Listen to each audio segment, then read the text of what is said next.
تجربة جديدة. هنجرب النهاردة أقوى سماش برجر في بورسعيد كلها بشهادة كل الناس اللي جربته. فمن غير رغي كتير يلا بينا ننطلق إلى سماش ان من الاماكن اللي شفت عليها كميه ريفيوز جامده جدا يا جماعه. ما فيش حد جربه قال عليه كلمه وحشه، كل ريفيوز خطيره شجعتني ان انا لازم اجربه.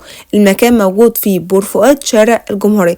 انطلقت لبور فؤاد وطلبت الساندوتش ده. الساندوتش ده اسمه كريسبي تشيز سماش.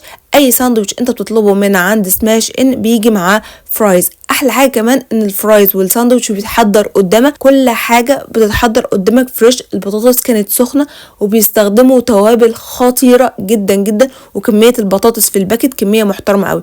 ده الساندوتش اللي هو كريسبي تشيز سماش.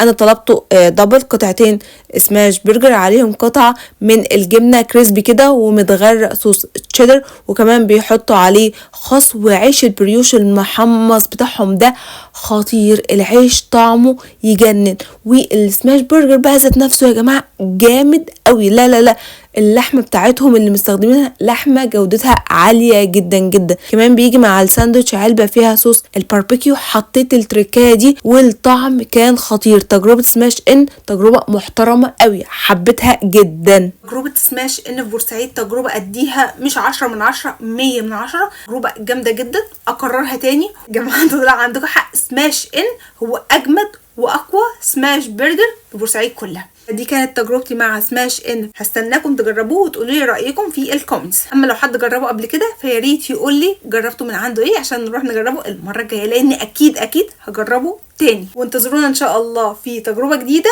وريفيو جديد مع روني المصري في بورسعيد. باي.